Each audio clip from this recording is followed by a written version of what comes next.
Hello and welcome to the worst wrestling podcast. This is our Wrestlemania 40 prediction show. If you smell what The Rock is cooking.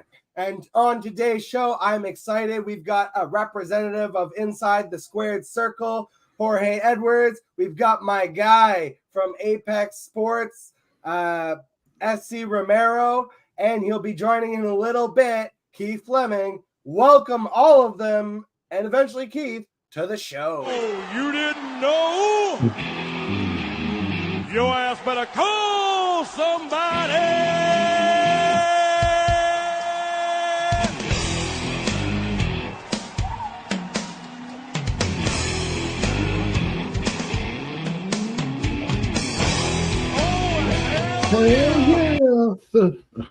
Hell yeah, welcome to the show, fellas. It's Wrestlemania! Woo!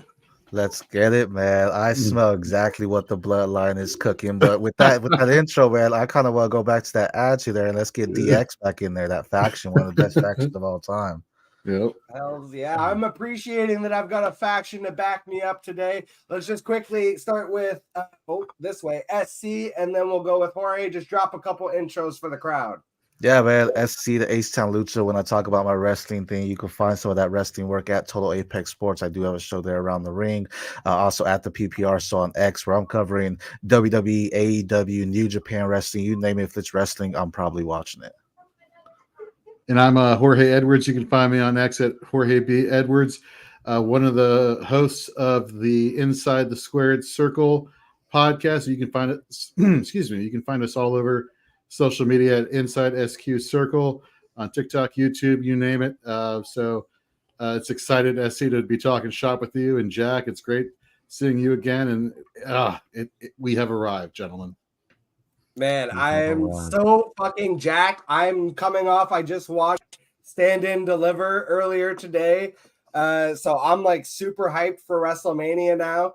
But I'm going to throw a complete curveball on you gentlemen here. This is completely off script.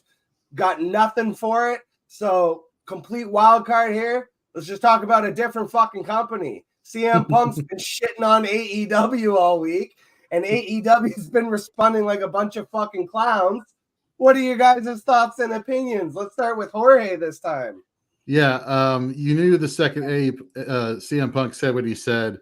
Tony Khan was like, okay, we need to put out a big name face to address the situation. And then you have Adam Copeland go out there giving the whole, do you like pro wrestling? You can like WWE and AEW at the same time. You don't have to choose, blah, blah, blah. I don't know. For something like that, I felt that was kind of like a weak response. And at a certain point, you kind of just have to be, if you're AEW, man, just let us keep kicking your ass when it comes to quality wrestling matches. And we're just going to ignore you and just keep going. But that's not what happened. They felt like they needed to make a statement. I just feel like it was a little flat. Yeah, I mean, Adam Copeland came out and said, AEW were the best wrestlers wrestle. I can agree with that. I think wrestling match, I've said it before, the difference between WWE and AEW is the word entertainment. WWE puts on a show, and I've had some buddies go to WrestleManias, and they're like, no one puts on a show, sports entertainment like the WWE. You go to WrestleMania, it is for the fans. They're showcasing their entrances, their stuff they do on the side. It's all for the fans. They entertain you without a doubt. Their storylines are great. We're talking about a great storyline here, the Bloodline faction, all that kind of stuff. But AEW does have some great wrestlers, and what Jorge said, just go out there and do your thing. But a fan of wrestling appreciates that there's another company, because now it allows more wrestlers that we didn't get to see, maybe because it was Ring of Honor or maybe TNA or things like that aren't on weekly television. Now you have AEW that is on weekly television, so your common wrestling fans now able to see, wow, there's more wrestlers. You can go watch a Kenny Omega, who's out right now. You can go watch a FTR. You can go watch the Lucha Bros. You can go watch all these different wrestlers that you may have never heard of. Okada, Kazuki Okada, Will Ospreay. Now you watch them on weekly television, which I think that is just great for the business of wrestling in general. Yeah, I mean, for me, I was telling you guys before the show, I feel like I came in a little bit more on the casual side of AEW, where it's like if they had a big spot match, I was going to be there watching it, but I wasn't watching the weekly product until I started doing this show. And since I've been watching the weekly product, I'm sorry, AEW fans out there, but it's dog shit. Like, I couldn't make heads or tails of it. I don't know why the fuck there's 3 shows. Like, there's too much of everything. There's too many factions. There's too much random bullshit going on. I never know, like, it's so hard to just follow like the simple thorough lines even of the story. Like, I didn't even understand fully like the Swerve, Samoa Joe, Adam Page thing, and now Adam Page just fucking disappeared off the face of the earth.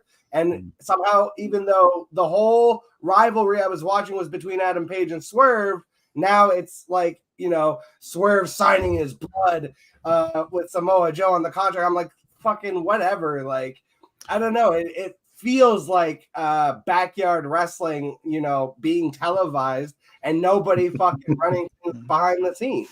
You know, it's funny. We talked about this the other day, Keith and I, and we said in much to what SC was saying as far as entertainment goes, you know, storylines go, WWE puts on that spectacle. And that's why we call it the spectacle of the showcase of the immortals, right? Talking about WrestleMania. AEW, the quality of the wrestling matches per se, I think is better, but they don't build storylines for crap. They don't give you what WWE is, which is long thought out stories that you can kind of get your heads and claws into. Yeah, so I can see where you're coming from that perspective. Yeah, 100% agree. Don't get me wrong though. I if you put them all in the ring, I think, I mean, we saw what Invasion happened, right? When that whole thing happened back in the Attitude Era Invasion. If we did that with AEW, I like AEW's roster top to bottom. That's not just men's. I love their women's division too, top to bottom. They have some stud athletes there as well. You talk about Mercedes Moné there, D&D who's out. You know, you talk about Tyra Valkyrie. You know, all these women that are doing phenomenal things. And not to discredit WWE. Both rosters are talented, but for me, I think I put AEW's over WWE. I mean, my thing is, for all the talent that they have, though, all I heard about them this week was them pissanting about what WWE said and what CM Punk said. And it's like, you're doing the thing of, it's that old shtick of when Mick Foley won the title and they're like, oh, that's going to put butts in the seats. And then, like, as soon as he said it, they flipped the channel. And it's you're forcing people to flip the channel when you have myriad stars upon storylines within you could be building. And it's like, even something as big as Daniel Bryan, Will Ospreay felt like just a random one-off. And it's like, okay, whatever. But now it's done and you can't go back to it. But we'll stop belaboring and beating up on AEW here. This is WrestleMania 40 predictions. So let's get into the WrestleMania card because it's a long one. And just, hey, for y'all watching out there, so you understand a little bit, the way I organize this straight up is from match I want to see the least to the match I want to see the most. Now, I combined the main event, obviously night 1 and night 2, very integral in terms of the way they're going to play upon each other. So that's just, we're going to save that for the end of the show. But otherwise, we're going to basically be going through these matches. They're mixed up, night 1 and night 2. Again, we're going off of viewership. Like I felt like I did go a little bit of like, I feel like the fans too. And, you know, what I feel is like the most predetermined outcome kind of helped play into it as well. But for the most part, this is just like the shit I want to see in order. So we're starting off with what to me could have been a SmackDown main event.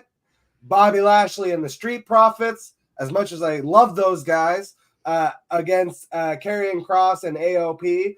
I forget the name of their new faction, but I actually really love Karrion Kross. I'm like a huge Karrion Kross stan. So I'm glad they get their WrestleMania spot. I'm glad that they're going to have this match, but feels like a bit of a throwaway.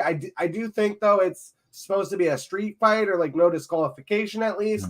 So maybe we get some meat on meat destructive action that, you know, this ends up being a lot better of a match than we're thinking. So what do you guys think about this one? Let's start with, I'm going to get the point right at some point. SC, let's start with you this time. No, yeah, Philadelphia street fight, you know, the Street Profits and Bobby Lashley with the Final Testament is who they are. And I agree. I think this is more of a throw-in, and SmackDown last night had the Andre the Giant Battle Royal. I want to see that in the pre-card. I think that's a good opportunity to give those guys a opportunity to just be at WrestleMania and experience that. I mean, SmackDown kind of still is, right, but I feel like you said this match could have been the SmackDown one. It's awesome that they are getting that spot, but this has been like a wishy-washy kind of lead up. Like we saw them have some beef against each other, then it kind of died down a little bit, then it got back together. Now it's like, oh, they're getting back in. So I agree. It's just gonna be a hard, as JR would say, a slobber knocker. Just some big guys, big bullies go out there and do their things. I do think the Street Profits and Bobby Lashley do come out with it, and WWE doesn't have a 6-man tag team title, but I think this is an opportunity for them to be some. Are supposed to be like just showcase, hey, we are some guys that you need to watch out for. So it kind of puts them over a little bit, beating some big villains in Karrion Kross in the Final Testament.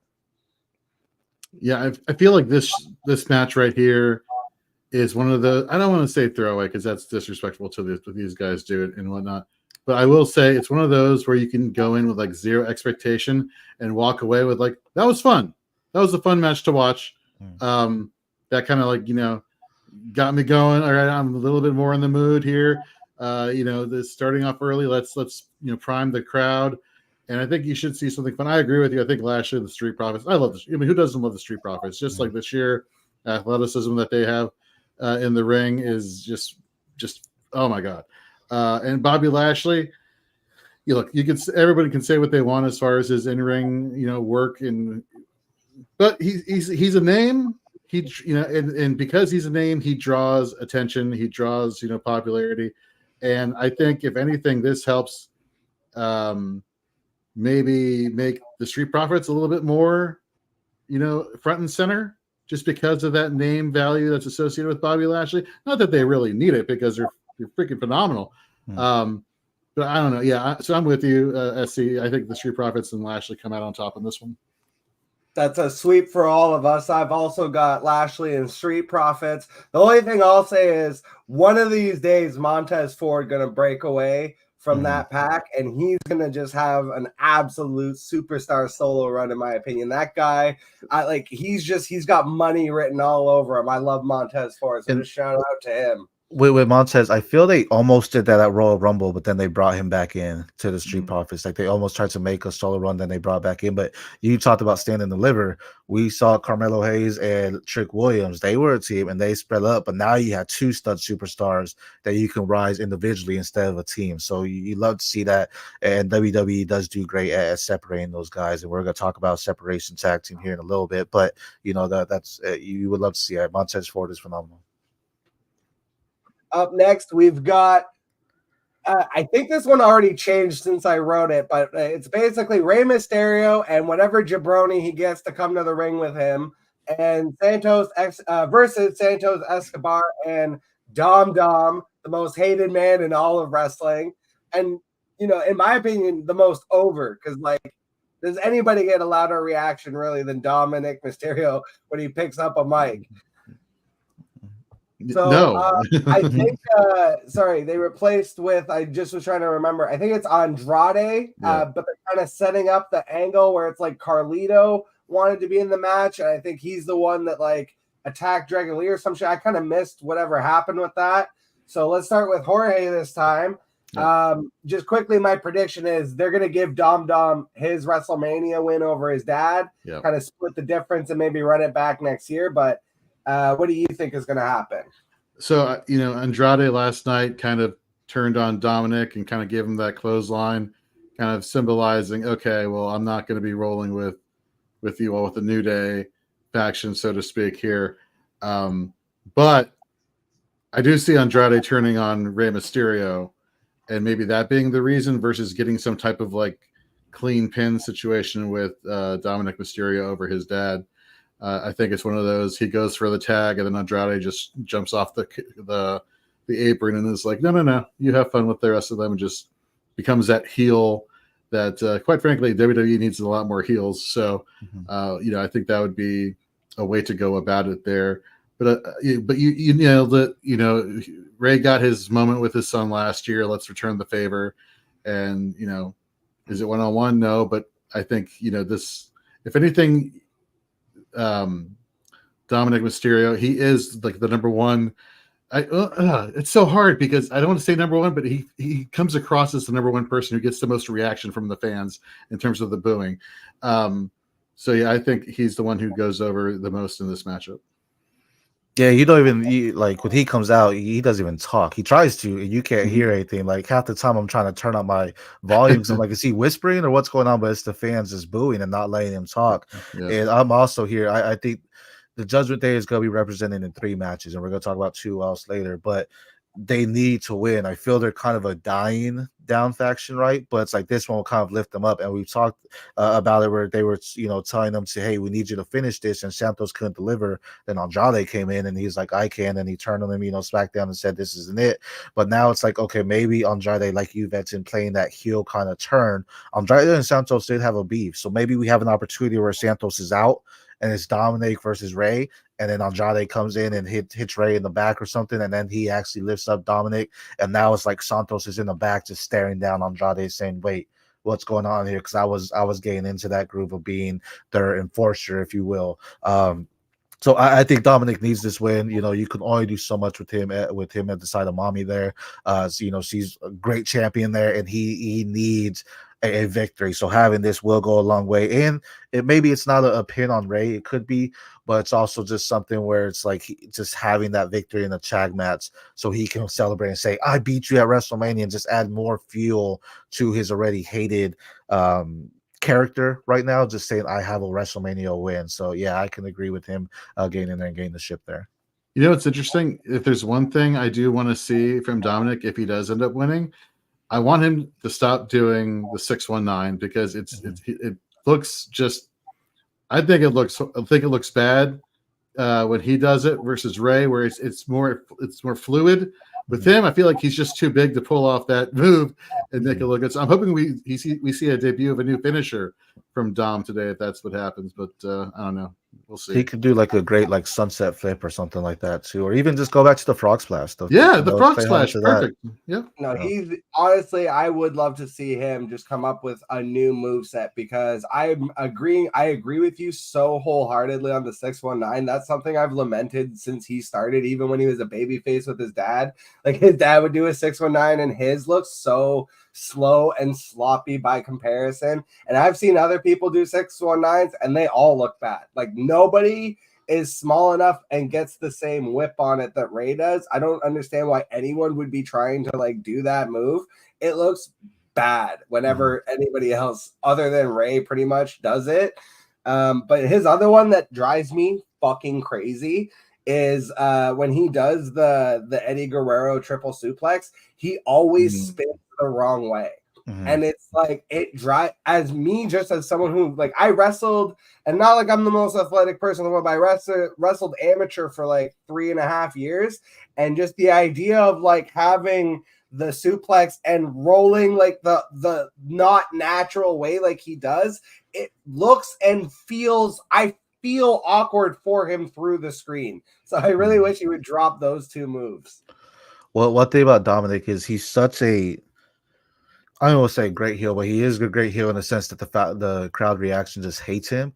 When they turn him babyface, that's gonna be something historic. Because a lot of times with these top of the level heels where everyone just hates automatically turns babyface, you already have the crowd doing some reaction to you, so you kind of get that pop. So that'll be interesting to see when that fight takes place. I don't think it happens at WrestleMania. I think there's just the Judgment Day has a lot to prove this WrestleMania, I think, because they're kind of rocky right now. I was about to move on, but just counterpoint to what you just said. We've always historically seen that with the cool heel, right? Like the heel that's heel long enough that they get over because they're cool. Dominic Mysterio, maybe he just would have to grow up exponentially in my eyes, and change his look for me. I don't think I'll ever be able to kind of see him that way. It's certain characters, even The Miz, I don't think anyone ever really bought The Miz as the WWE champion. And it's he's just got that smarmy look to him.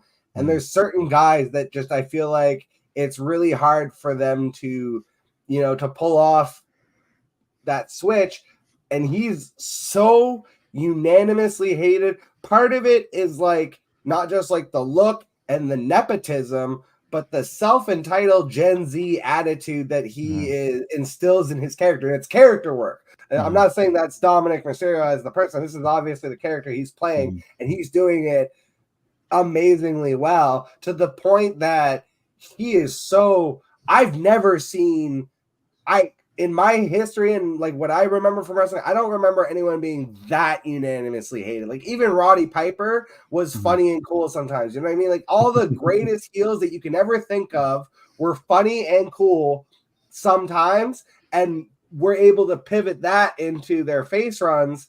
I don't see that in Dominic Mysterio. I don't know that he has that in him.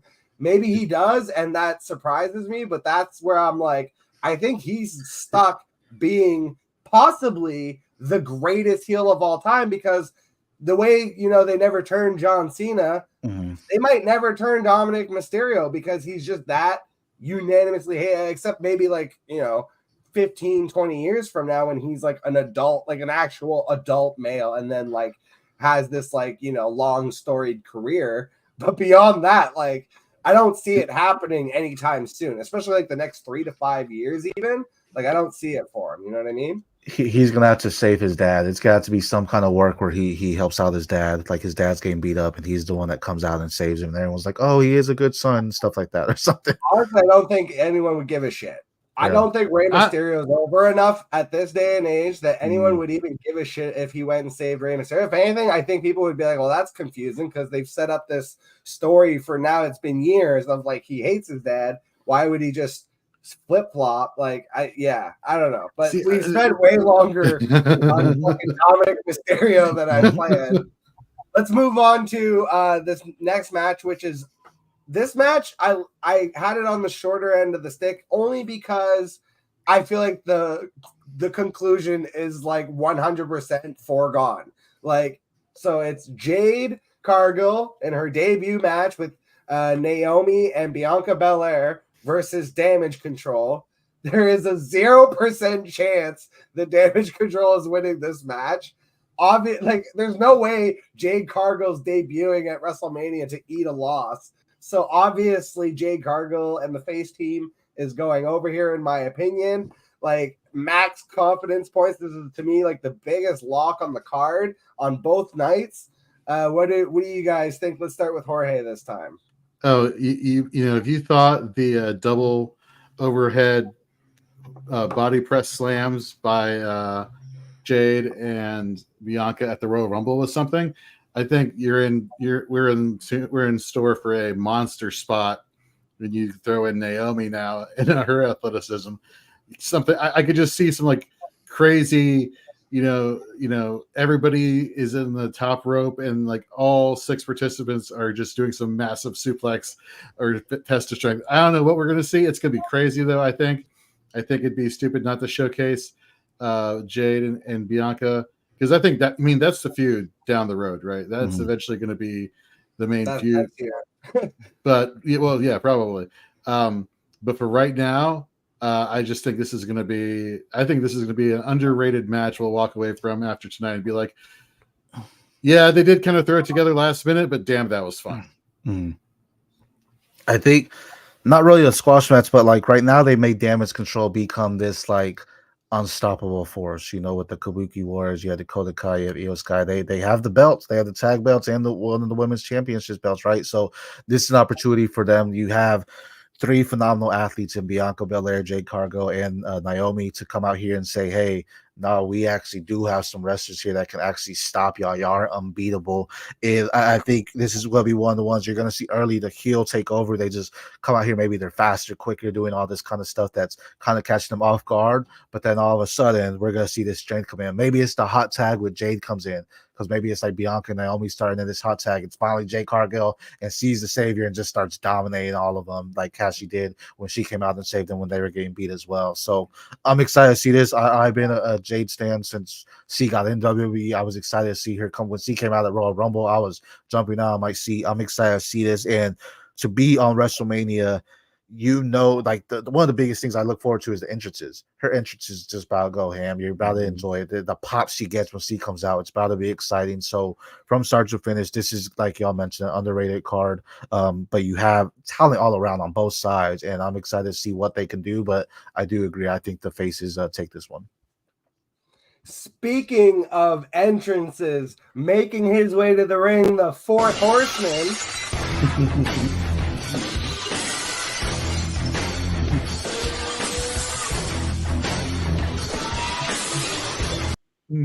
Welcome to the show, Keith Fleming.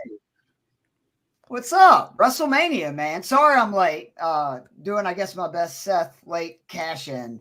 But more just, I not the best with time. But I am very happy to be here and jacked about this year's WrestleMania, man. It looks like an all-timer. Well, it's perfect timing, actually, for you to jump in because we are just getting into the real thick of WrestleMania. You really didn't miss that much. We've only gone through Lashley Street Profits, Cross AOP, Rey Mysterio team versus Dom Mysterio team, and Jade Cargill face team versus Damage Control. And we are about to get into the tag team ladder match. Hello.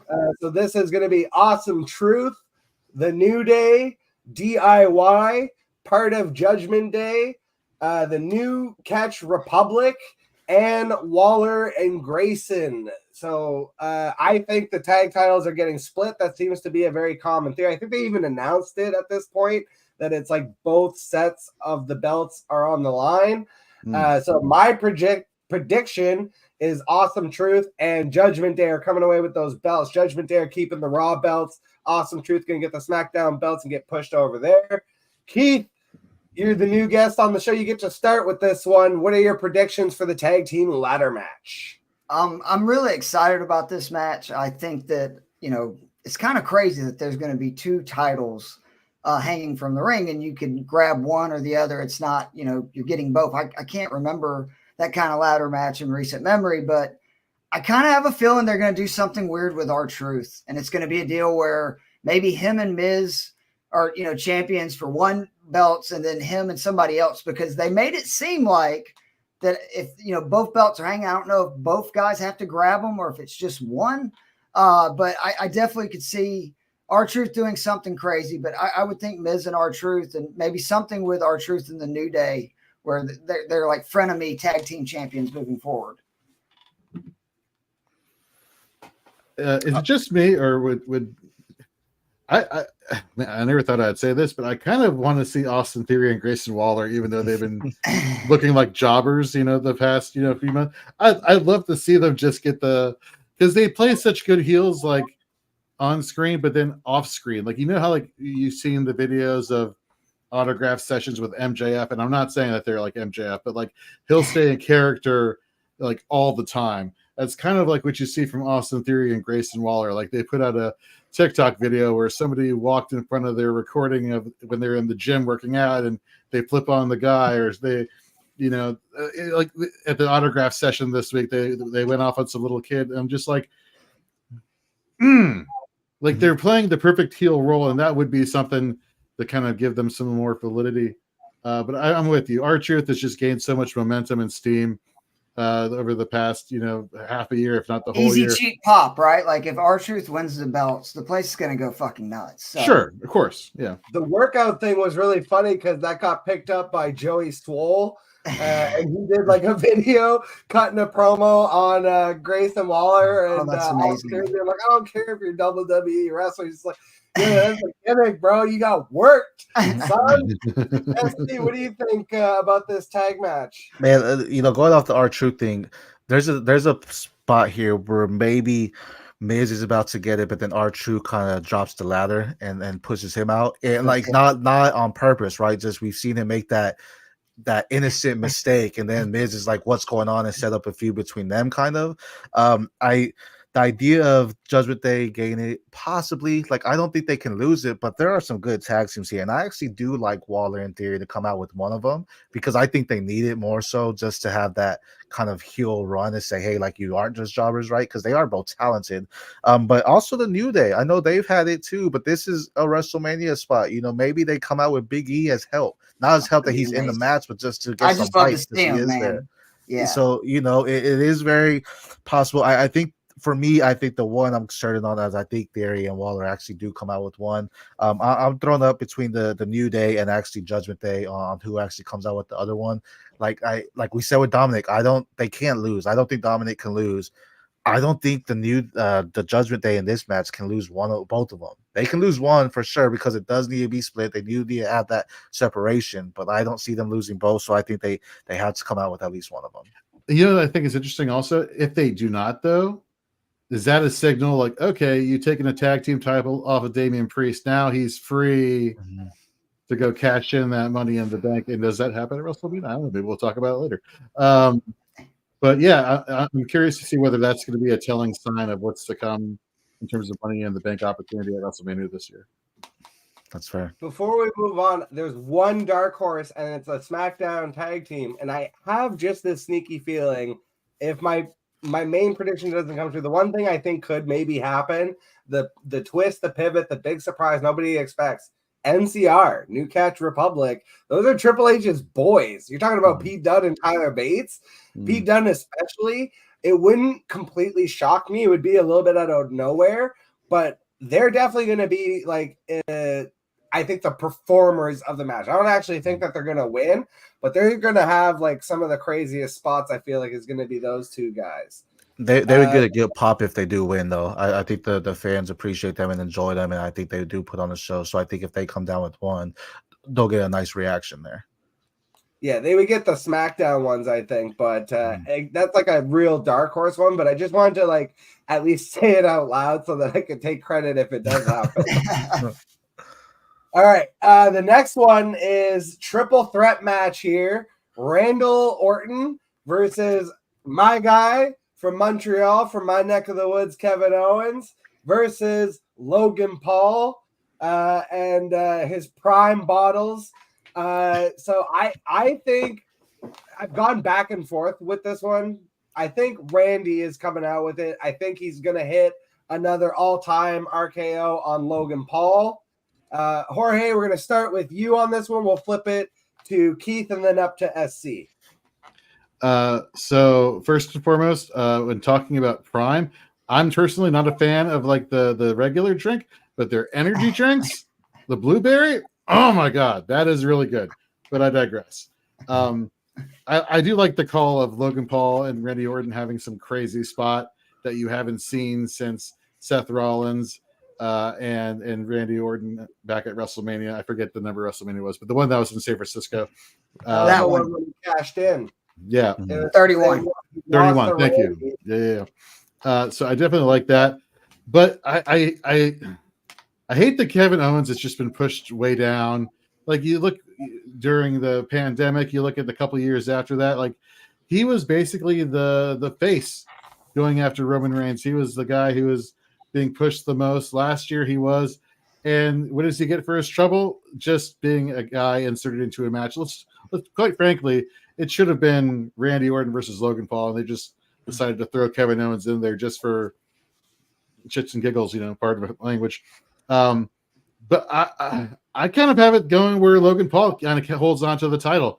I just don't see a reason why you need to take it off him. I don't think Randy needs the strap. If anything, I feel like that's a little bit, further down, what he's, do. I think if somebody wins, that we'll be talking about later, you're setting up a perfect feud with Randy Orton and this potential champion. So I see him being more involved into the world title than I do him needing the United States Championship.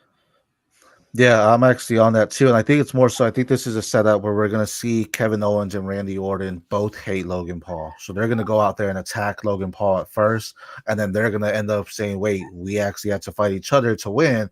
So they're gonna go out there, and Logan Paul is gonna be the one that sneaks in and gets the victory. We see it time and time again. Triple threat matches where someone's out to the sideline, and then when they can, they go in there and get the 1, 2, 3. I think we're gonna see something similar like that with Logan Paul, where he's just gonna take advantage of the opportunity, not necessarily get the win himself by doing like a certain move, but he's gonna say, let's say RKO happens to Kevin Owens, well, he's gonna come out with maybe brass knuckles or just a super kick or something crazy to get Randy Orton, or maybe just pull him over and get the tights over him real quick and get a quick 1, 2, 3 to come out with the end. So I think he kind of, not I want to say cheats himself into the win, but he's gonna sneak himself into that victory and retain as well. I can't see Orton winning because, like what Jorge said, it's so important when a guy wins a championship to make sure you have a good feud, if not immediately after, not too long after they win the belt. And I think the Randy Cody thing just writes itself. So he doesn't need this title right now. But I could be convinced either way with KO or Jake Paul. Logan Paul. I think we may be getting like a WrestleMania 20 moment. I know you can't say one of the guys' names at the end of the show, but I just kind of get a feeling that we're going to get Sammy winning the secondary belt one night, KO the other, and them celebrating in the ring. I think it would be a sweet callback. We've kind of seen these kind of moments at every one. Brett getting lifted, after WrestleMania 10. Obviously, Daniel Bryan, everybody screaming yes at the end of the show. I kind of feel like that might be why both of these guys ended up in this spot. I know both of them were kind of questioned whether or not they deserved to be in the match.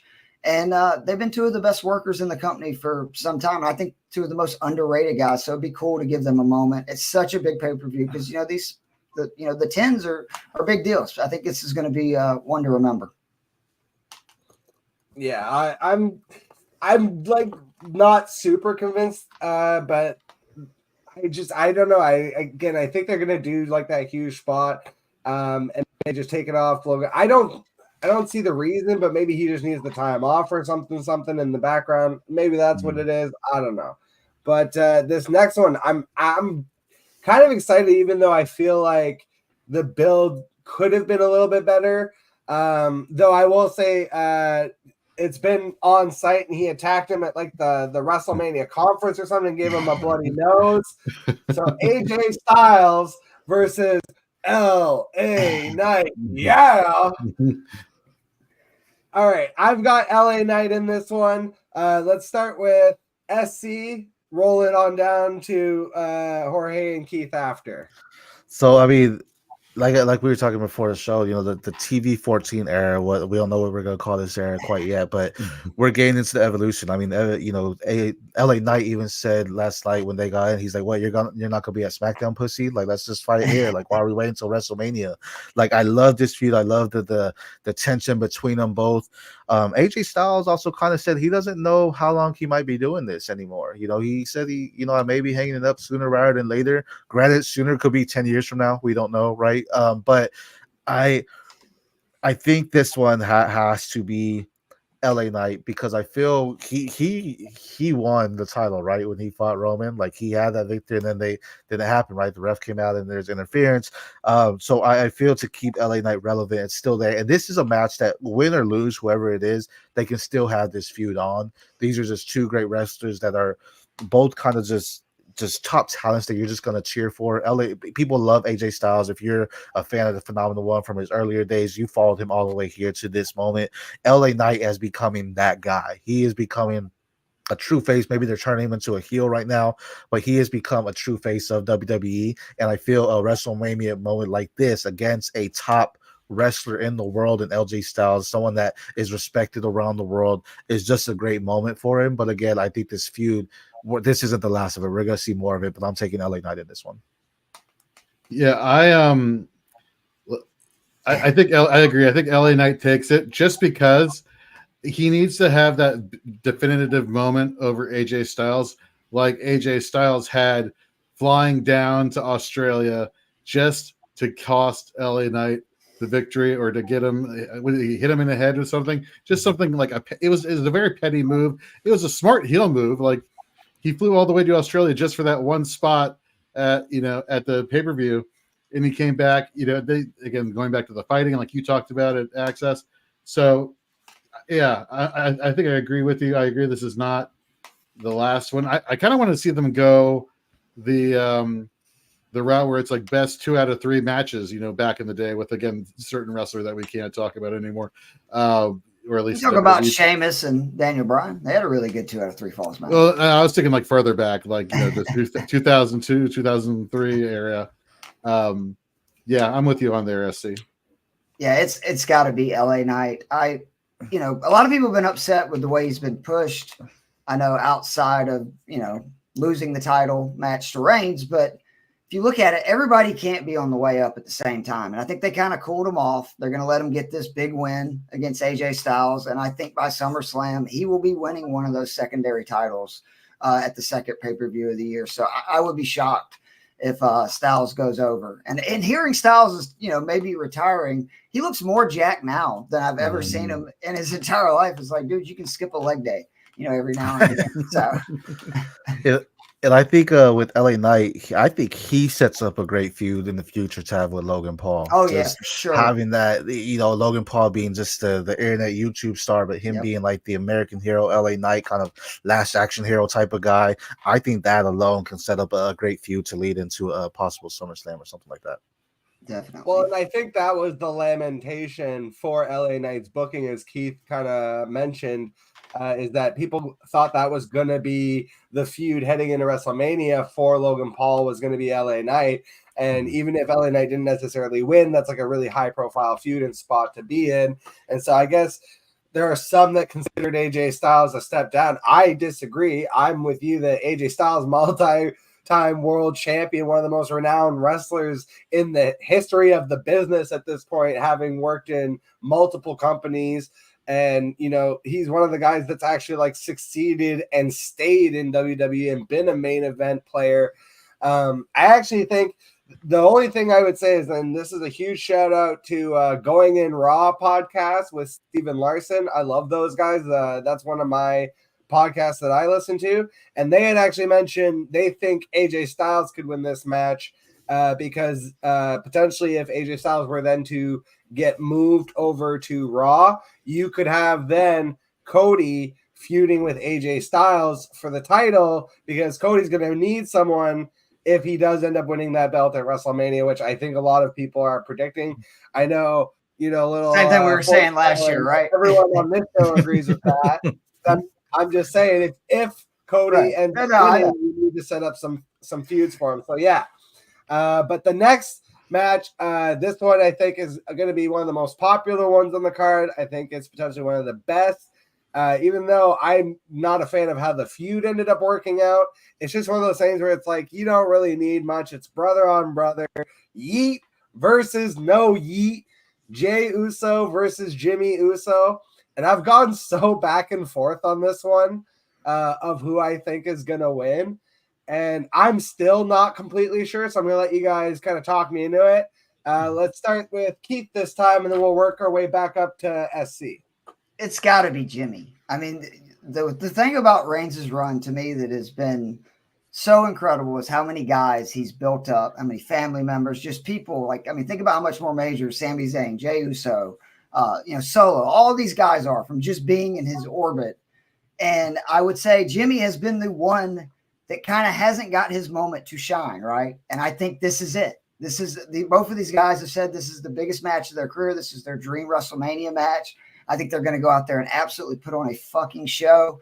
And I think Jimmy's going to steal the win and get like his first big solo moment in WWE, which is, I'm sure, going to make the whole family ecstatic because those guys have earned it, man. The Usos are the real deal, man. And it's crazy watching that bio thinking they were the guys it was the twins, right? We didn't even know their names. It was just Usos. And those guys are fucking incredible. Like both of them in the ring, on the mic.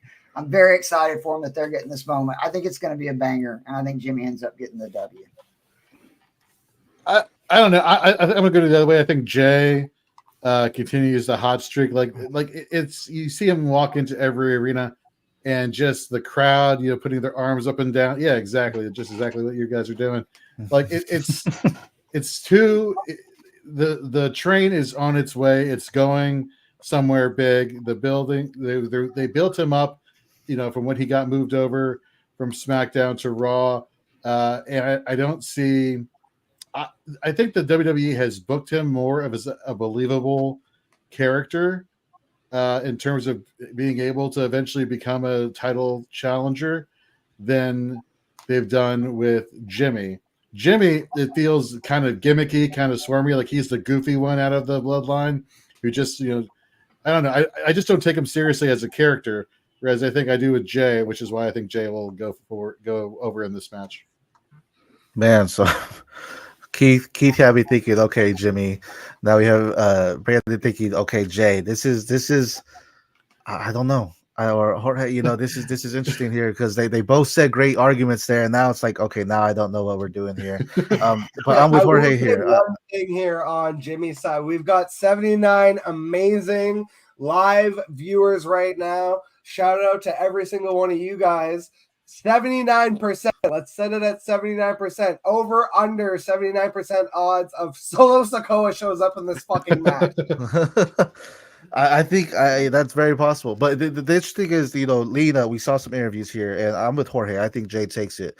But Jay was also saying, okay, we have, regardless of what happens after the match, if I win, if you win, it doesn't matter. I want to bring the Usos back. I think we have something special. I think that kind of foreshadowed something where this is an interesting match. The WrestleMania in general with the whole bloodline thing. What are they doing with the bloodline, right? And this is going to be the first match we see in the bloodline where it's like this is going to kind of set the tone. If they kind of join forces here, does that mean possibly Jay comes out and helps out the bloodline later? Or does Jimmy not necessarily do that because he loses and does it?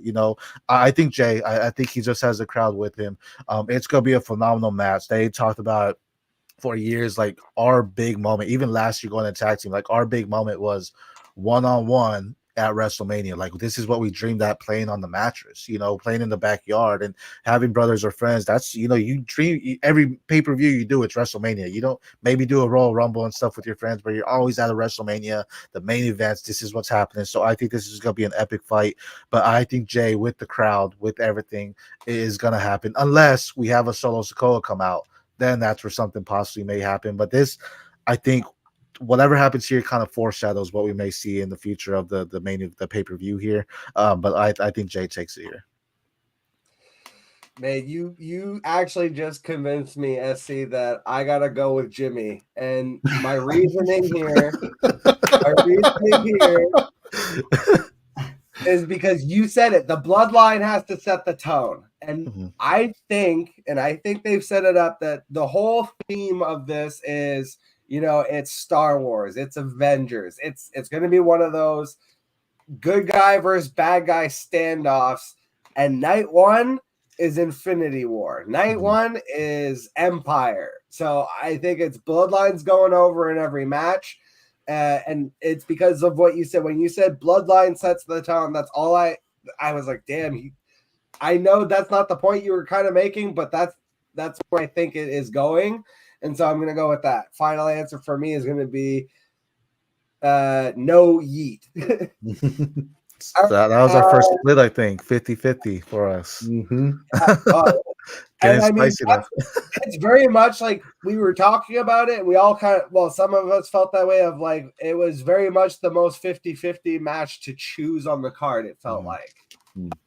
This next one was maybe the biggest lock to me besides Jade Cargill's team.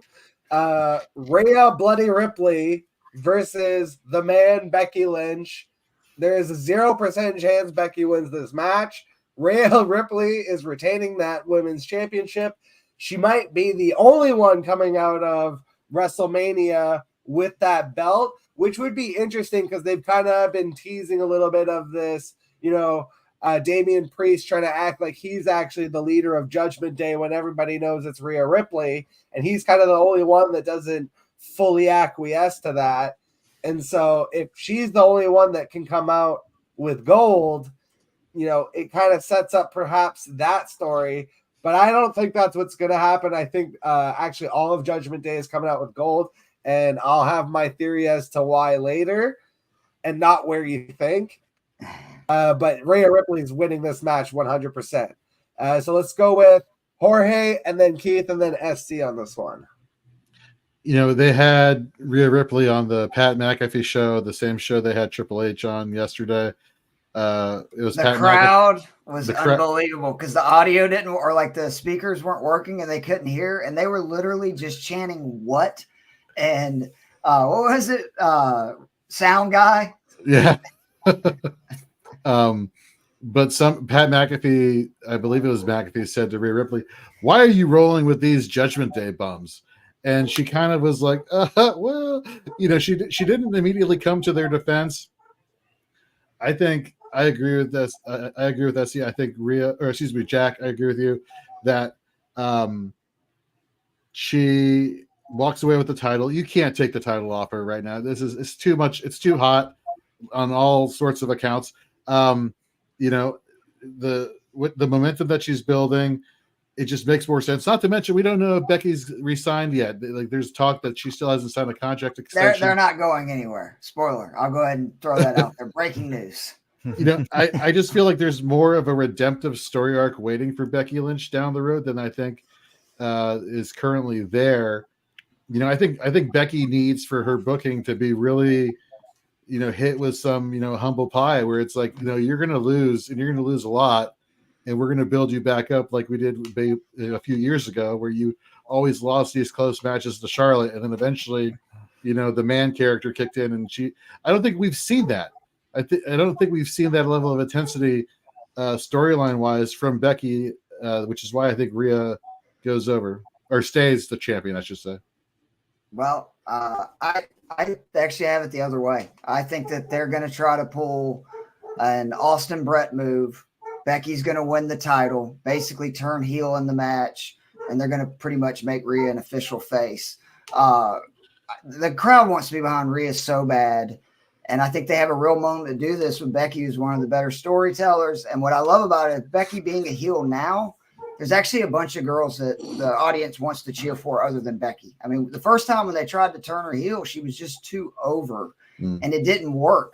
I think now with the women's roster is so ridiculously stacked. Her as a true heel champion, I think, could really work.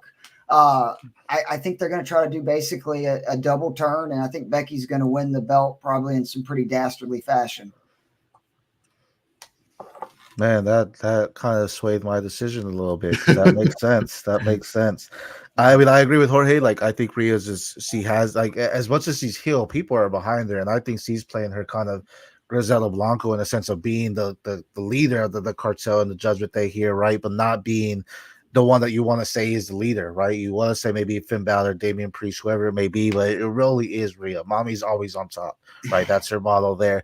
But Becky, man, this is a great opportunity for her to win. And the thing is, if Rhea wins, it doesn't really escalate her further, right? She's still the champ here. If Becky wins, it pushes her over further to say, hey, you beat Rhea, and now you have a bigger feud because now Rhea's going after Becky even more so.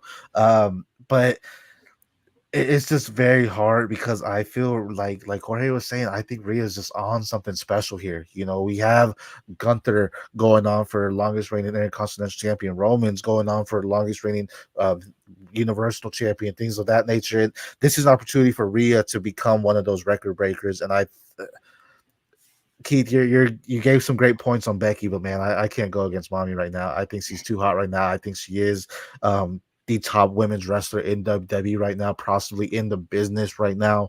And I think you can't have her lose at WrestleMania, but to do it, I think that makes sense. But I'm Team Rhea, I think. It's very, very interesting, though, because I think this is an interesting story to tell, because I do think they're trying to make her the heel Becky, and it's always hard when you have two heels face together, but I think they're making Becky into this heel. I mean, even in the interview, she's coming up in Rhea's face and saying, don't talk about my daughter, don't you bring this in. So they're making her this, like, you don't want to get her angry because she becomes the man. For her doing the stank face. I mean, she literally went out and basically was like, I don't want my daughter watching that kind of stuff. To me, that's laying breadcrumbs for they're getting ready to try to, basically flip them, which I think they can. Actually, I think Becky is just really bad at delivering promos, and that's why she can't get across as a face. She's got her moments, man. I mean, I agree. She hadn't had her fastball, she just came back. But her and her husband, between the two of them, I honestly hate both of their face characters. Like Seth Rollins does it better than she does, but I legitimately they are both excellent heels in my opinion. Like I love Becky Lynch as the heel, but this like super. It's supposed to be like super rah babyface. Like, don't talk about my daughter, and mom's just supposed to identify in some shit. I bet that's what the gimmick is in her mind right now. But I would be pleasantly surprised if it was what you said, Keith. That would actually be like a big swerve and a big surprise. Where I think this one is really locked in. The other women's championship match I feel like is a lot less locked in. Io Sky versus Bayley. I have Io Sky retaining in this one. I have Damage Control. They're going to lose that match 100% to Jade Cargill, but the titles aren't on the line, so they're still going to have all the gold at the end of the night. I think that's going to be the image is Damage Control standing tall with all the titles. So that's, to me, like the most locked in one. This is like one of my other ones that I feel like is a pretty locked in one, though it's debatable. I think it's understandable if you want to debate for Bayley, but I think knowing the type of wrestler and persona and character that Bayley is, combined with the fact that I think that's the image they want behind the scenes is Damage Control with all the belts. That's why they're not having them defend the tag titles, in my opinion. So that's kind of where I think they're going with it. Let's roll with Keith first on this one, and we'll roll it up to SC.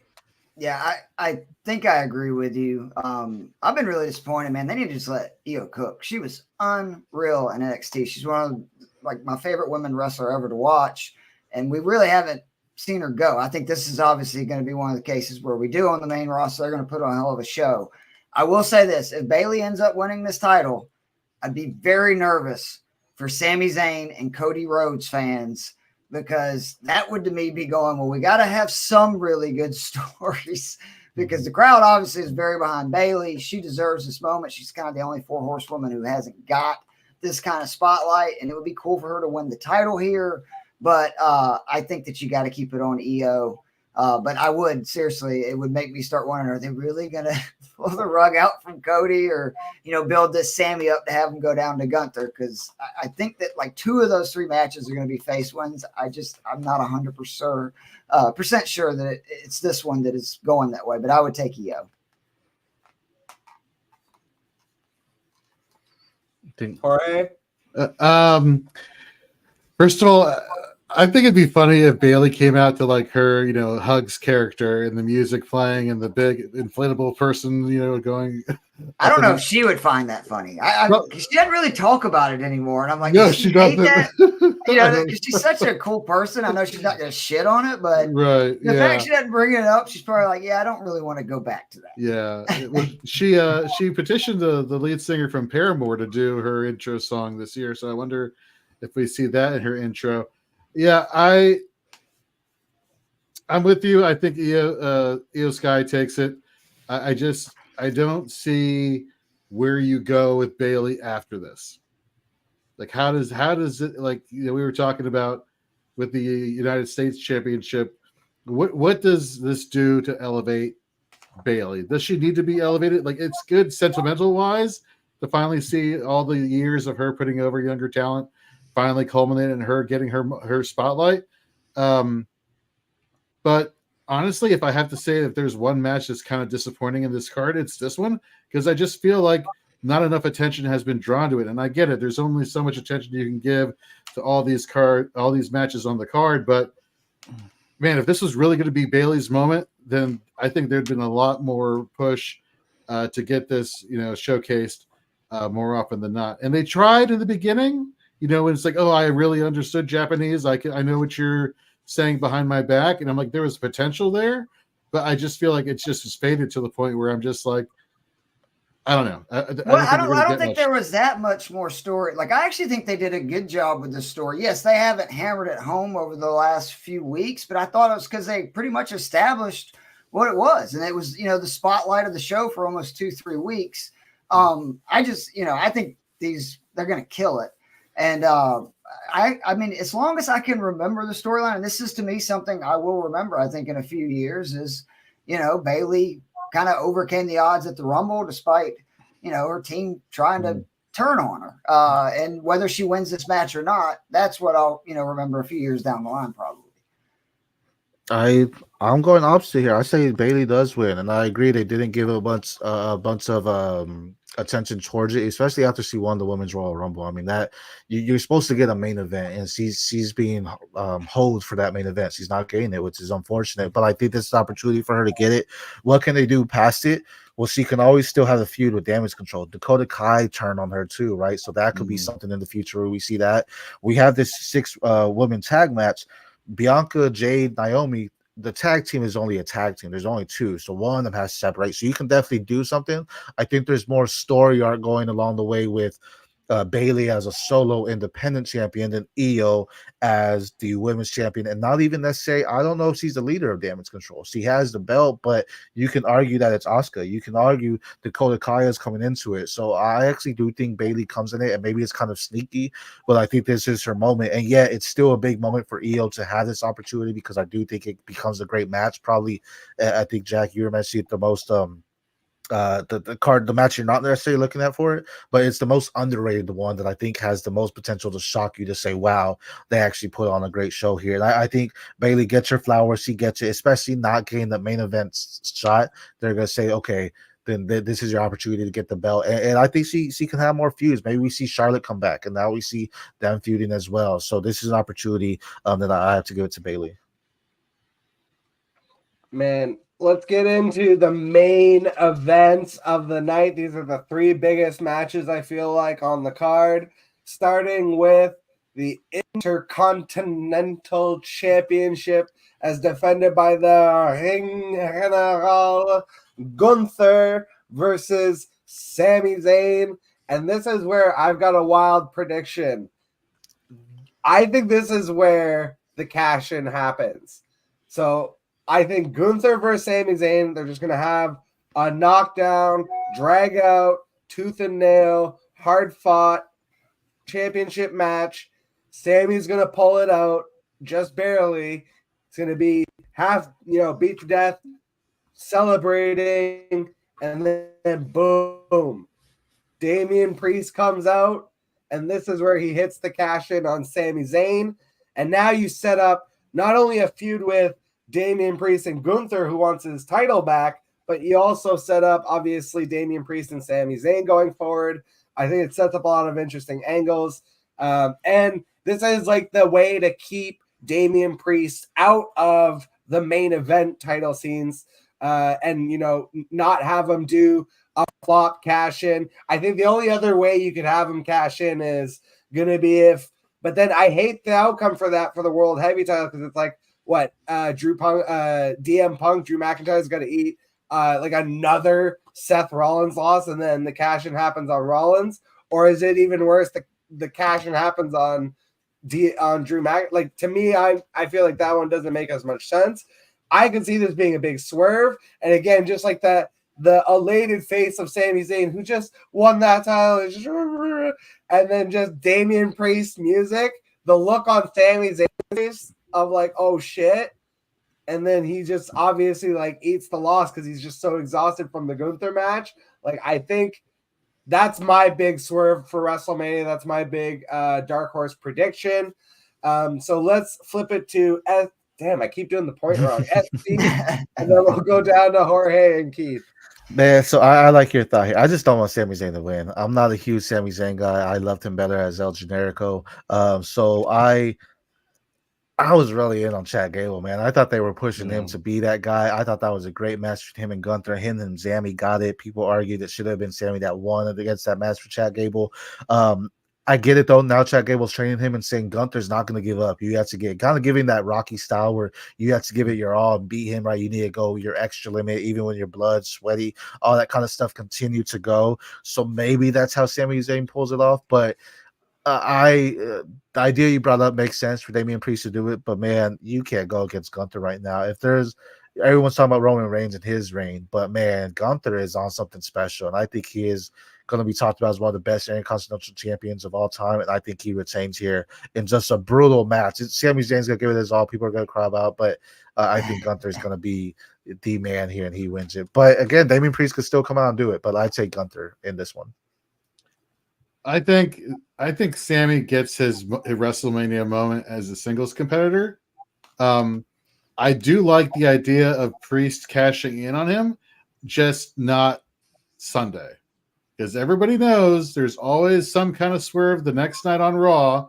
We saw it with Dolph Ziggler cashing in on Alberto Del Rio, and how the crowd just ate that up in New Jersey where that happened.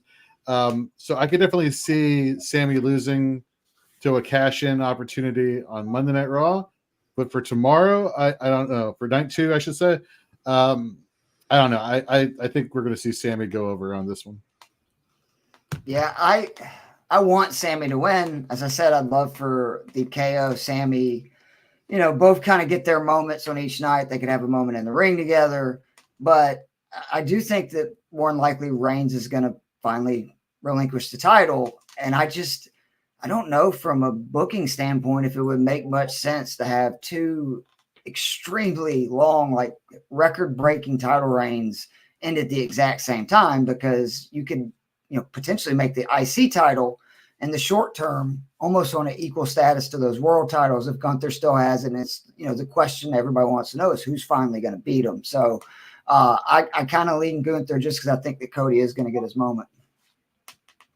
Yeah, I think without the cash-in idea that I had Gunther winning it, because I think it's going to be – they've been kind of just saying they can't get which Rocky it is correct. It's supposed to be Rocky 3.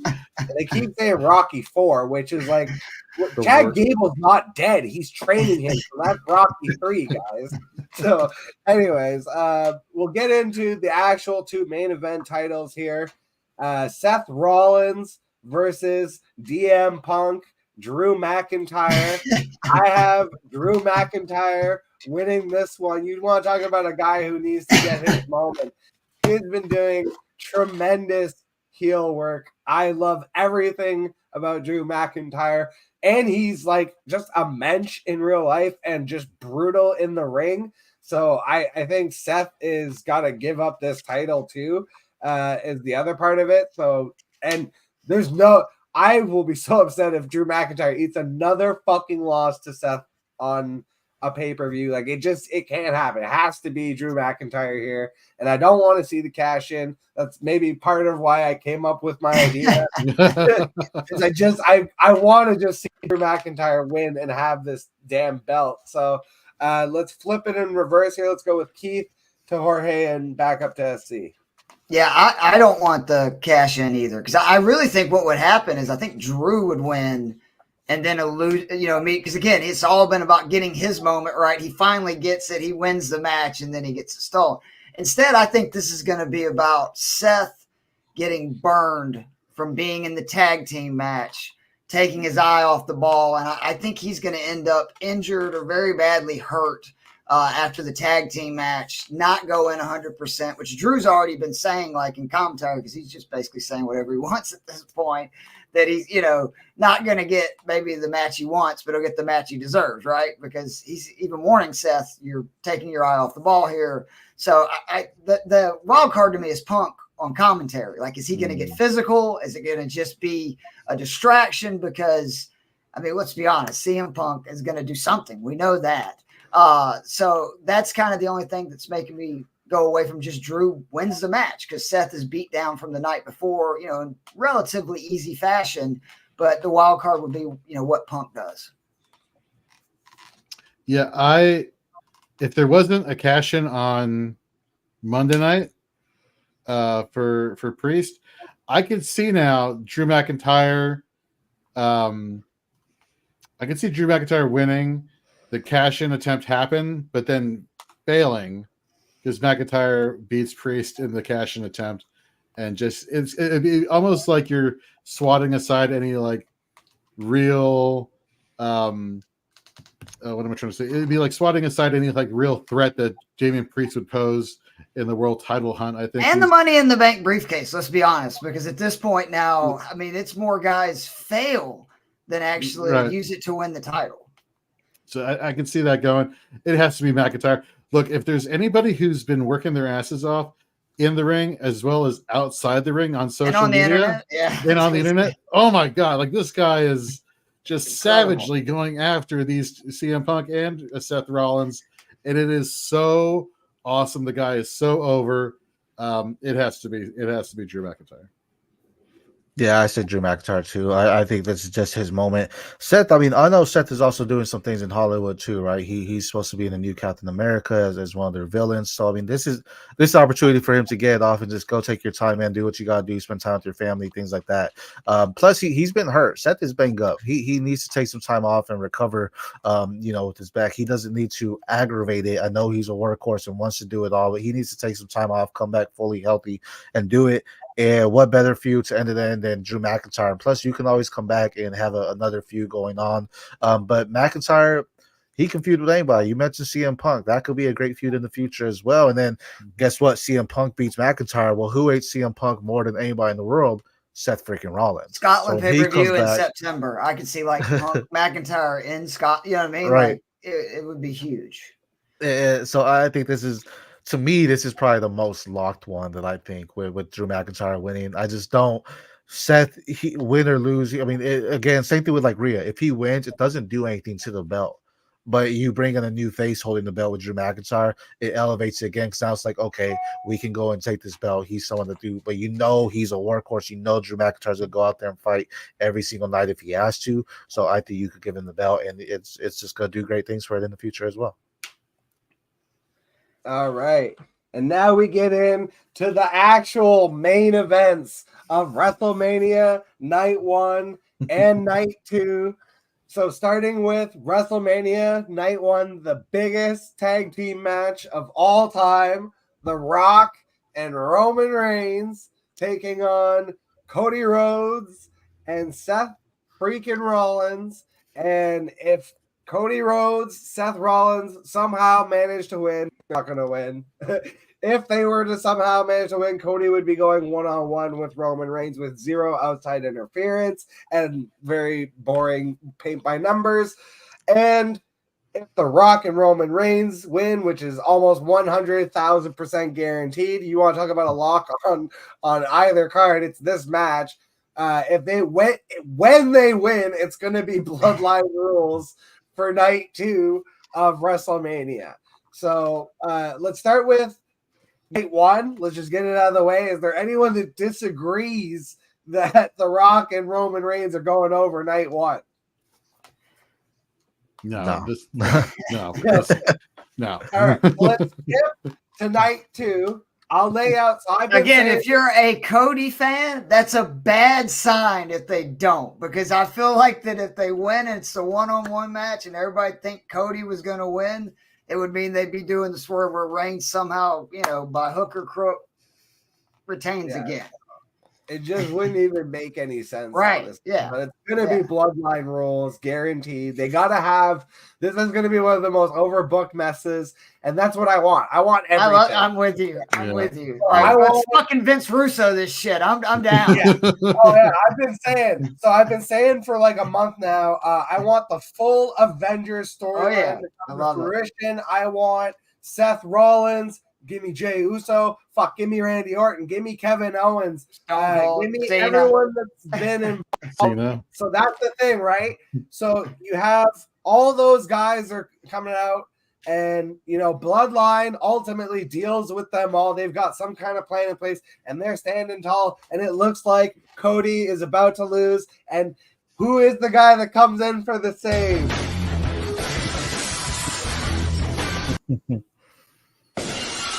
I fucked it up. Okay.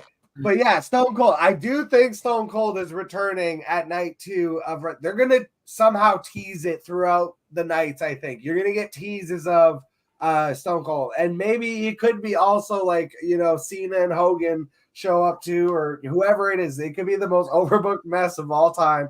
Fuck Dusty Rhodes. his brother there, Goldust, Dustin could fucking come out of nowhere. You have no idea who the level of chicanery that's going to happen in this match, but somehow, some way, it's Cody coming out on top. Cody's getting that belt. It just would not make sense to me from a storyline perspective of you've built it to this point and this story for this long. This is the payoff, and I think they're going to. Can I ask you something real quick? Because you're right. We don't, and I know there's like a 0.001% chance this happens. But you're telling me if night 2, that match comes down to the 2 of them, all the guys are down, and fucking MJF showed up, screwed Cody every time with WWE, that wouldn't still make sense. And it's like, let's fucking go. I would pop for it, but it's like, what? I don't see the path. I can see the path for Cody if you do that. The problem is, what's the path for Roman? Rock. Like, I think that would be right where the Rock reigns, and you could get again, MJF, I don't think there's any way. Another year, though. Like, well, that's true, because Rock said he wants to go Mania, right? Like, I was thinking like SummerSlam. That's the thing. You can't just have The Rock and Roman just pop it off at any old pay-per-view. The closest thing you could do is SummerSlam, and it's like they're not going to do that. So it's like, if Roman doesn't lose, then I don't see him not lose. He's going to hold the belt for a whole other year. And I don't think I could deal with that. I don't think the fans can deal with that. I don't know. I think it would be funny. I don't even think Triple H can deal with that. I think Triple H at this point is ready to get the belt off Roman and try and start doing some fresh things with the title scene. Cody's getting that belt. To me, any chance the Rock stuff plays out? Do any of y'all think like the Rock being with Cody all along, whispered in his ear, is there any chance that has anything to do with the finish? Yes. I think if they don't go the Avengers overbooked mess route, if nobody shows up, then the Rock is turning on Roman, and that's how they're going to book, because then you don't need the title for Rock versus Roman going into next year. So that's actually like the boring, actually what I think. That's like the brain pick. My heart wants the overbooked mess. I want Stone Cold to come out. That I just need to see the look on The Rock's face. I need to see Stone Cold coming out of the ring. You know why? It's also a little tie-in. I don't think people have kind of like put this together, but who was there when Mick Foley fucking won that title? When Stone Cold, the biggest Stone Cold pop maybe of all time, when he came out and fucking pulled Foley over the Rock. Who was there for that shit was fucking D-Generation X on the outside. So Triple H remembers that. That's a little tie-in to, I think maybe they go with, like I said, the overbooked Avengers thing. That's what I want. That's what my heart desires, is Stone Cold to appear. Some 90s bullshit. Have fucking Cena and Hogan backing them up. I don't care. I want to see Reigns eat a stunner. Does he still like The Rock? Stunners everywhere. The Rock's got to do 360 flips off the fucking stunner. My God. That's what I want. But if nobody shows up, what I think is actually going to happen is right at that moment of when you think like all is lost, it's actually The Rock's just going to turn on Roman and then help Cody up, and Cody hits his little fucking flippy neckbreaker bullshit finish and fucking Crossroads. That's the win. Yeah, Crossroads. What a great name. Yeah. I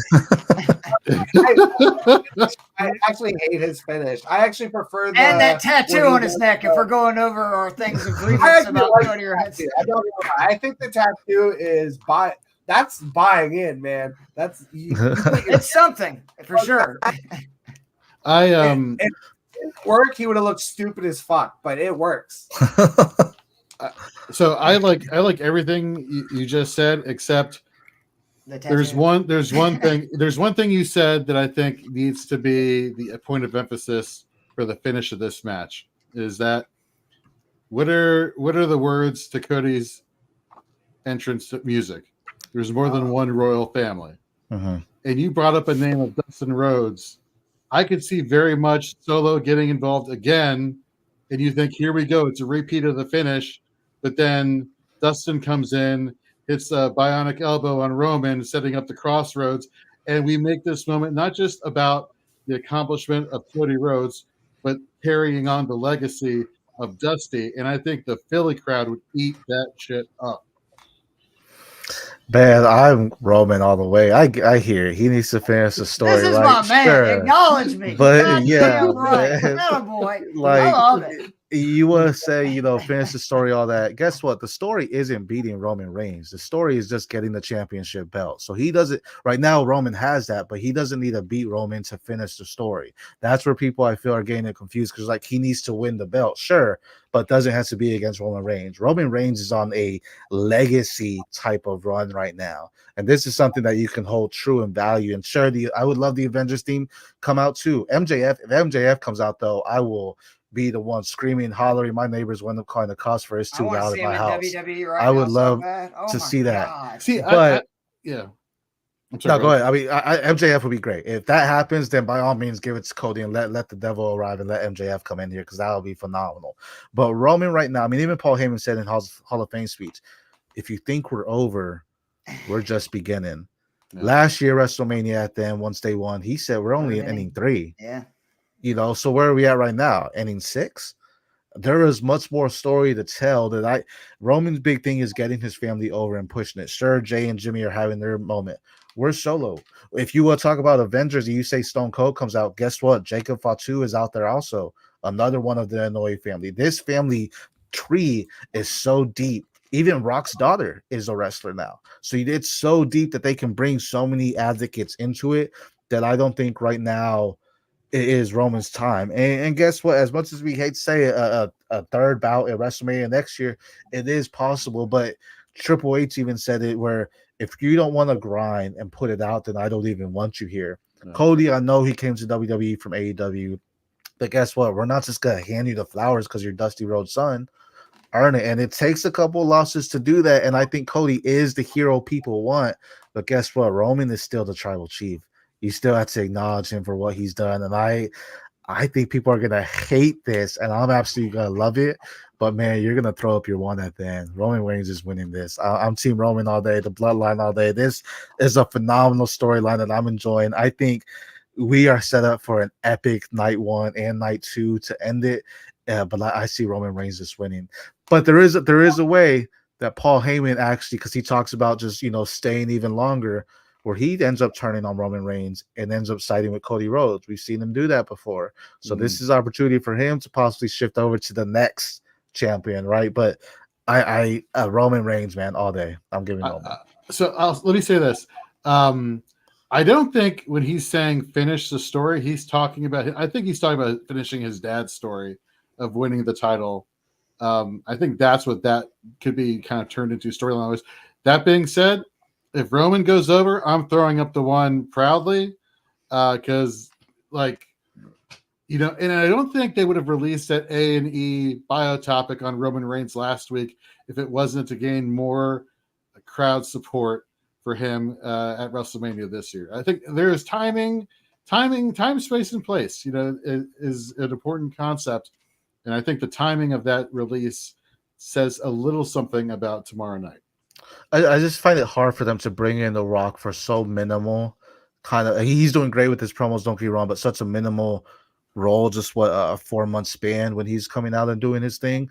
Where again, having that setup of Rock and Roman at SummerSlam, Rock maybe not win, but right now Roman needs to beat The Rock to become the final boss. He's a tribal chief, and Rock acknowledged him, but yet you see the big brother, little brother role that Rock is playing. He's the big brother right now, so Roman will need to end up beating that.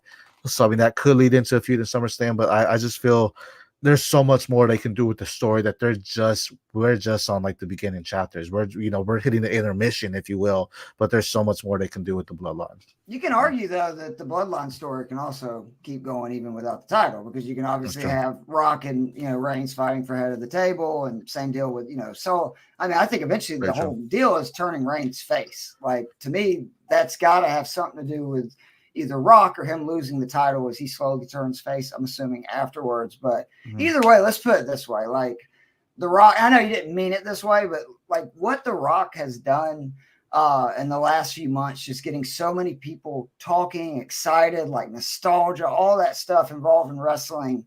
And then when you look at how good WWE has seriously been like the last year or two, they have such an opportunity this weekend to just really gain a lot of fans. Like there's going to be a lot of casual people. It's not like you got to pay for a pay-per-view, right? All you got to do is have Peacock or a friend's, log into Peacock and you can watch the event. Mm-hmm. And I think they're going to put on an unreal show. And we're going to see this is kind of the peak of a new, era similar to like the 80s and the Attitude Era where they're just, what we've seen leading into this selling out every arena and it's just getting more and more mainstream. You guys all pretty much hit it right on the head, I feel like. I don't think Roman is winning, but the one thing, like you said also, you and Keith kind of both hit on it, of that story can continue without the title, them fighting for head of the table. You said Roman's been little bro this whole feud. People have really noticed that. And you know who's noticed that? Roman Reigns has noticed that. You've seen it in his promos. And so I think if Roman Reigns loses – and The Rock starts giving him shit about it, that's literally all it takes. And then, Keith, you said, like, if The Rock's giving him shit about that, people are going to want Roman to respond. And then if he responds in kind, that's an easy way, I feel like, to flip him and you do the double turn there.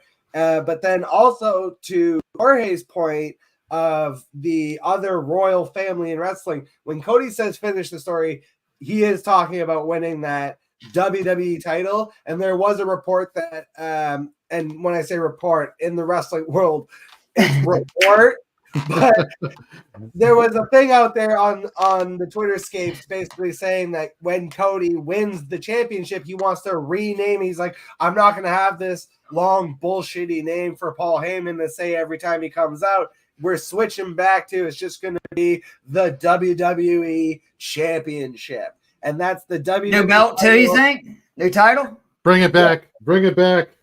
That's what I think he's definitely going to have his own version of it. I don't know if he's going to go straight back to wing. He said he wanted like a traditional winged eagle looking one, but I think obviously they'll be a little bit more like. They want to make one that they can sell for $300 and get people to buy in addition to the wing eagle belt. They're definitely like going to have like a new Cody Rhodes championship. I got Post-Mania and everything. I wouldn't even be surprised if they already have it ready and they're going to debut it like on Raw the next night.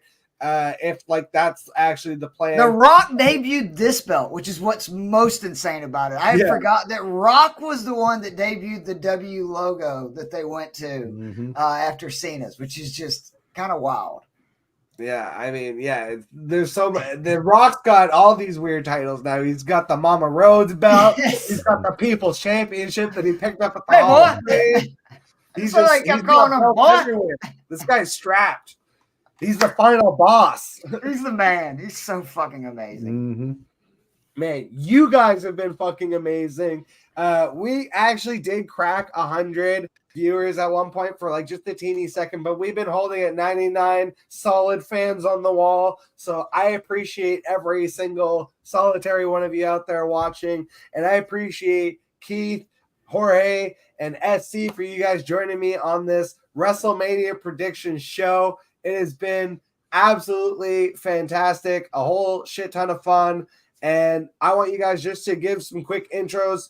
Let's just go around the room, start with SE, and then Jorge, Keith, you guys can follow up, and just gives like, where we find your work and everything, and Yeah, man. So SC, you can find me at X on the PPR show, talking everything wrestling, New Japan, TNA, Ring of Honor, AEW, WWE, you name it, I'm probably talking about it. But also I do fantasy football content, so Fantasy Football Universe, you can find me on there with some articles, and then Future Phenoms with League Winners, I do a show on there, and then also talk about the Oregon Ducks on CFB Nation, the O. Find me out there. So you can find me on X at Jorge B. Edwards. And again, Inside the Squared Circle at Inside SQ Circle on X as well as on YouTube, as well as every other social media platform. But like SC said, I'm also in the fantasy football space. You can follow my brand at Fantasy in Frames. We do all sorts of dynasty redraft, IDP, best ball, you name it. We got it covered. So we're really happy for your support. And it's been a great, Jack, thanks for having me on, man. Yeah, instead of plugs, I like to call this the "Look at Me," section of the podcast. It's like I do all this jazz hands, right? But anyway, you can follow me on Twitter, X, respond to us everything on there. I do both DFS for football and golf. Football, I do for both wonderful site, Fantasy and Frames, and also Fantasy Six Pack. Golf, I do just for Fantasy Six Pack. Obviously, we have our own wrestling show, Inside Squared Circle. We just started that up. Appreciate you, follow. That's Inside SQ Circle. We'd love to have you guys on the show. Return the favor for you guys coming on ours in the near future. We do a lot of old stuff too, like where we talk about past storylines and feuds and just so it's just nerd wrestling talk. But had a blast here, man, and I seriously feel like a kid. I'm so excited for this WrestleMania. I think it's going to be out of the park, and just excited to see what these guys are going to do because they're going to put on a show. And the Philly crowd's going to be lit, which we didn't even talk about. That crowd, I have a feeling it's going to be a lively one, to put it lightly. I honestly cannot remember the last time I was this excited for a WrestleMania. Like, I thought last year was like going to be pretty cool, and I was excited for it. But I am so much more jazzed for this year. The Rock definitely bringing back that nostalgia trip, man. Thank you guys once again. You guys have been absolutely wonderful. Thank you so much for joining me on this WrestleMania weekend. And I will catch all of you guys on the flip side. Go get those snacks and whoa, enjoy the show. My positive contact results in affirmative impact. Never vulgarize on raps. I'm never primitive, but cannibalistic, vicious. Characteristics, hereditary potency, empathetic genes, yo. Empathy, HMCs at extraordinary speed. Some of me is like slipping in razor blades and grease in your bare feet. I see your fucking colleagues misprize you very much to your dismay. So today, I can say you won't be running away. Hold your tail between your legs. Never to advocate when you feel with low stakes. I'll take a hacksaw to you cockeyed, mumble rap, slack jaws. Leave you shredded on the side like some coleslaw. Then double time with that clothesline from hell like Bradshaw. I'm toxic like septic shock. A dying breed like anorexic dogs.